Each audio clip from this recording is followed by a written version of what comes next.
Bismillahirrahmanirrahim. Assalamualaikum warahmatullahi wabarakatuh. Alhamdulillah. Asbahna wa asbahal mulku lillahi walhamdulillahi la syarika lah. La ilaha illahu wa ilaihin nusyur.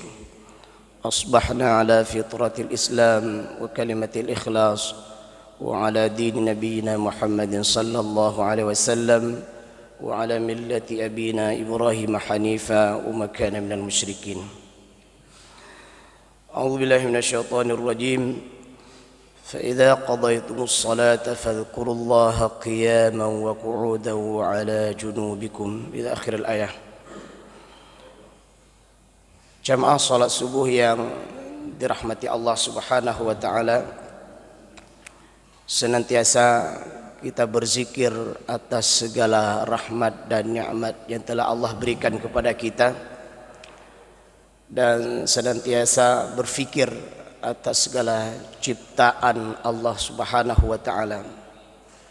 Mudah-mudahan dengan senantiasa berzikir atas segala rahmat dan nikmat yang Allah berikan kepada kita, serta berfikir atas segala ciptaannya, mudah-mudahan kita menjadi generasi-generasi yang ulil albab. Salawat dan salam pada Rasulullah Muhammad sallallahu alaihi wasallam yang menjadi uswah dan qudwah kita di dalam menjalani kehidupan ini. Semoga kelak Allah Subhanahu wa taala, Rasulullah sallallahu alaihi wasallam memberikan syafaat kepada kita karena kita mencintai Rasul selama hidup di dunia ini. Nasihat kita hari ini adalah fadilah atau manfaat atau keutamaan daripada berzikir setelah salat. Jamaah rahimakumullah, ayat yang barusan kita bacakan tadi terdapat di dalam surah An-Nisa ayat 103, lebih kurang ayat yang kita bacakan, fa idza qadaytumus salata fadhkurullaha qiyama wa qu'uda wa 'ala junubikum. Di mana dalam ayat ini Allah mengungkapkan bahwa tidak ada amalan yang lebih utama pasca atau setelah kita melaksanakan salat melainkan berzikir pada Allah Subhanahu wa taala. Di sini sekaligus memberikan sebuah makna bahwa orang yang setelah melaksanakan salat berzikir, maka di sana Allah memberikan keutamaan adalah dia merupakan ciri khas seorang hamba yang taat kepada Allah dan Rasulnya. Meskipun kalau kita buka Al-Quran dan hadis-hadis Rasulullah sallallahu alaihi wasallam, zikir itu sangat luas. Di dalam Al-Quran Allah juga menyebutkan bahwa membaca Al-Quran juga adalah bagian daripada zikir. Sebagaimana dalam surah Al-Hijr Allah menyebutkan inna nahnu nazzalna dzikra. Jadi Al-Quran itu sendiri disebut dengan az-zikir. Kemudian salat yang kita lakukan, aqimis salata li dzikri, salat juga bagian daripada zikir. Kemudian majelis ta'lim yang kita lakukan seperti ini juga bagian daripada zikir. Intinya bahwa perbuatan baik yang kita lakukan itu yang mengantarkan kita kepada dua hal. Yang pertama ingat Allah, yang kedua mendekatkan diri kita kepada Allah, maka itu adalah bagian daripada zikir. Maka oleh karena itu jamaah rahimakumullah, kalau ada orang yang setelah berzikir ternyata tidak memiliki dua hal ini, maka yang bermasalah adalah zikirnya. Ada orang yang zikirnya tekun, ternyata maksiatnya juga rajin. Ada orang yang zikirnya hebat, ternyata kejahatannya pun luar biasa. Berarti ada yang salah dengan zikirnya. Bisa saja zikir yang dibaca atau yang dilakukan itu tidak difahami maknanya, atau antara zikirnya dengan karakternya yang bermasalah. Karena tidak sedikit orang yang ilmunya banyak tetapi juga masih melakukan berbagai macam kejahatan. Nah, ini sering kita temukan, mohon maaf. Bahkan pelaku-pelaku kejahatan tersebut bahkan bukan hanya orang yang tidak paham apa-apa, justru terkadang dia adalah orang yang berilmu. Maka jamaah rahimakumullah, fa idza qadaitumus salata fadhkurullaha. Ketika engkau selesai salat, maka ingatlah Allah. Ini adalah fadail yang paling utama. Saking utamanya kita berzikir pasca salat, maka di sana Allah Subhanahu wa taala menyebutkan dengan 3 kondisi. Qiyaman wa qu'udan wa 'ala junubihim. Jadi bagi mereka yang punya kesibukan, mungkin ada tugas yang harus dilakukan, ada pekerjaan yang harus diselesaikan, bisa saja setelah sholat dia pergi. Nah, saat berdiri, kondisi berdiri pun di sana Allah menyebutkan qiyaman, juga berzikir. Bisa saja dengan kalimat-kalimat mulia yang diucapkan. Maka nanti di sana kita juga perlu melihat kalimat-kalimat apa saja yang harus diucapkan dan dilakukan berzikir pasca sholat.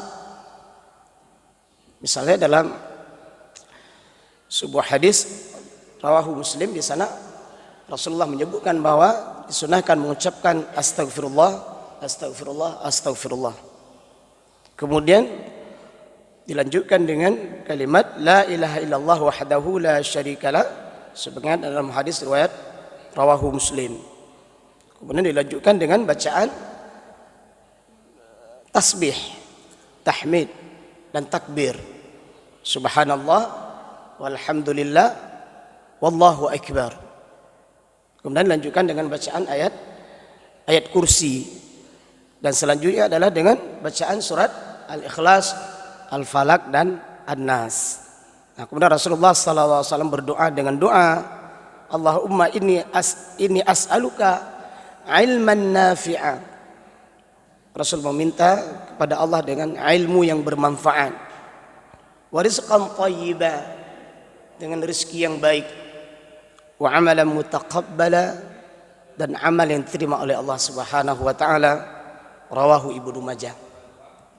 Jamaah rahimakumullah, maka saking pentingnya berzikir setelah salat ini, hatta dalam kondisi berdiri pun dianjurkan. Kemudian bagi mereka yang punya kesempatan, maka waqu'udan, berzikirlah dengan tenang dengan bacaan-bacaan kalimat yang sudah kita sebutkan barusan, atau mungkin dengan membaca Al-Quran, itu juga bagian daripada zikir. Nah, kemudian dalam kondisi tak sanggup dia duduk, maka di sana juga Allah menyebutkan wa 'ala junubikum, dalam keadaan berbaring pun mereka bisa berzikir pada Allah Subhanahu wa taala. Ini poin yang pertama, bahwa pasca salat amal yang paling utama dilakukan adalah berzikir. Fa idza qadaitumus salata fadhkurullah. Sebagaimana juga kita sampaikan, zikir ini sendiri meliputi dengan amalan-amalan yang lain selain daripada ucapan kalimat thayyibah, dan pasca salat memang yang disunnahkan adalah membaca kalimat thayyibah.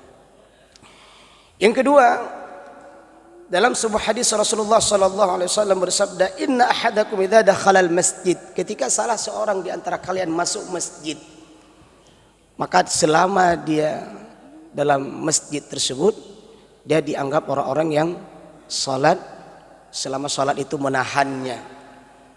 Dan lanjutan dari hadis ini adalah, tidaklah orang yang pasca salat dia tetap duduk berzikir kepada Allah Subhanahu wa taala dengan kalimat-kalimat thayyibah tadi, dia tidak beranjak dari tempat duduknya, melainkan malaikat berdoa dengan 3 doa kepadanya. Allahumma ighfir lahu, ya Allah ampunilah dia. Masya Allah, ini luar biasa. Seandainya semua orang tahu bagaimana fadail ini, maka mereka setelah sholat tidak akan berangkat dan beranjak dari tempat duduknya. Kenapa? Malaikat mendoakan mereka yang berzikir setelah sholat ini. Allahumma ghfir lahu. Ya Allah, ampunilah kekurangan dan kesalahan mereka. Ampunilah dosa-dosanya. Ini doa malaikat. Dan yang kedua, malaikat juga berdoa, Allahumma arhamhu. Kasihani, berikan kasih sayang. Jemaah rahimakumullah. Tidak ada yang kita harapkan dalam perjalanan kehidupan ini melainkan ampunan dari Allah Subhanahu wa taala. Tidak ada yang kita harapkan dalam perjalanan hidup ini sampai akhir hidup kita, bahkan sampai insyaallah kita memasuki surga Allah Subhanahu wa taala, kecuali dari rahmat Allah Subhanahu wa taala. Dan yang ketiga, malaikat juga berdoa, ya Rabb, terimalah taubatnya. Malaikat meminta ampun kepada kita, malaikat memohon kasih sayang kepada Allah kepada kita, dari Allah kepada kita, dan malaikat memohon kepada Allah agar Allah menerima taubat kita. Masya Allah. Kalau tadi fadailnya adalah kita menjadi orang yang taat pada Allah dan Rasul, dan ini didoakan oleh malaikat. Belum lagi fadail yang lain, fadhkuruni adzkurkum.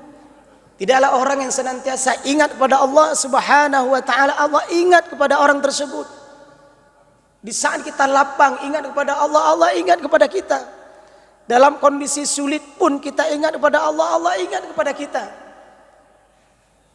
Jamaah rahimakumullah, tengoklah Rasulullah dan para sahabat dan para salafus salaf. Begitu mudahnya Allah menolong mereka, begitu mudahnya Allah membantu mereka. Salah satu rahasia adalah zikrullah. Mereka ingat kepada Allah bukan dalam keadaan musiman, bukan karena gempa mereka ingat kepada Allah, bukan karena mereka ditimpa musibah mereka ingat kepada Allah. Segala situasi dan kondisi mereka ingat kepada Allah Subhanahu wa taala. Bahkan dalam kalimat yang tegas, ayat yang tegas dalam surat Muhammad, Allah menyebutkan, ya ayyuhalladzina amanu in tansurullah yansurkum wa yutsabbit aqdamakum. Ini bagian daripada ingat kepada Allah yang lebih tinggi adalah mereka yang menolong agama Allah. Nah, ketika mereka menolong agama Allah, Allah pasti, kalimatnya pasti, Allah pasti tolong mereka. Bukan hanya Allah tolong, wa yutsabbit aqdamakum, bahkan Allah Subhanahu wa taala meneguhkan kedudukan mereka. Orang yang punya pangkat dan jabatan, demi pangkat dan jabatannya tidak bergeser kasak kusuk sana sini, perdukunan didatangi, na'udzubillah. Berbagai macam orang-orang pintar, dalam bahasa lain adalah orang-orang yang tidak pintar atau orang yang tidak normal didatangi. Ternyata apa yang terjadi? Semakin bertambah syiriknya dan semakin bertambah kacau kehidupannya. Padahal Allah sudah menyebutkan ketika mereka dekat kepada Allah, Allah pasti bantu mereka. Bukan hanya Allah bantu, Allah teguhkan kedudukannya di sisi Allah Subhanahu wa taala. Jamaah rahimakumullah. Selanjutnya adalah mereka yang berzikir kepada Allah Subhanahu wa taala, Allah berikan ketenangan. Ala bi dzikrillah tatma'innul qulub. Jamaah rahimakumullah, ketenangan itu bukan hanya ketika seseorang memiliki pangkat dan jabatan. Tidak sedikit orang yang punya pangkat dan jabatan justru hidupnya tidak tenang. Ketenangan itu tidak hanya semata-mata terdapat pada harta. Karena tidak sedikit juga orang yang punya harta ternyata hidupnya tidak tenang. Dan seterusnya dan seterusnya. Ternyata ketenangan itu ada pada ingat kepada Allah Subhanahu wa taala. Maka bagi mereka yang belum mendapatkan ketenangan di saat berzikir, memintalah kepada Allah Subhanahu wa taala agar Allah memberikan ketenangan, kedamaian di dalam dirinya di saat dia ingat Allah kepada Allah Subhanahu wa taala. Maka kalau ditanyakan nikmat tertinggi itu apa? Walquru ni'matallah. Nikmat tertinggi itu adalah ketika seseorang diberikan nikmat oleh Allah Subhanahu wa taala ke dalam hatinya, ke dalam dirinya, ke dalam pribadinya, ke dalam keluarganya, dia merasa tenang ketika ingat kepada Allah Subhanahu wa taala. Dan ini perlu kita minta agar Allah berikan kenikmatan dalam diri kita ketika ingat Allah Subhanahu wa taala. Tidak sedikit juga orang yang berzikir pada Allah tapi justru hidupnya bertambah susah. Sebagaimana dalam sebuah hadis yang arti bebasnya adalah tidaklah seseorang yang salat kemudian bertambah banyak maksiatnya, melainkan salat tersebut membuat dia semakin jauh dari Allah Subhanahu wa taala. Ini yang perlu kita koreksi di akhir ceramah singkat ini. Mari dengan zikir-zikir yang kita bacakan, dengan zikir-zikir yang kita ucapkan, pastikan diri kita tenang, dekat dengan Allah dan ingat kepada Allah Subhanahu wa taala, sehingga fadilah zikir ini dapat kita amalkan dalam kehidupan kita sehari-hari sebagai pribadi kita, sebagai seorang pemuda, sebagai seorang pelajar, sebagai seorang masyarakat, dalam keluarga kita, dalam kegiatan-kegiatan kita, mengurus lembaga kita, mengurus bangsa, agama dan negara kita. Allah berikan ketenangan dengan melahirkan bangsa yang baldatun thayyibatun wa rabbun ghafur. Amin ya rabbal alamin. Semoga bermanfaat. Alhamdulillahi rabbil alamin. Subhanakallahumma wa bihamdik asyhadu an la ilaha illa anta astaghfiruka wa atubu ilaika. Assalamualaikum warahmatullahi wabarakatuh.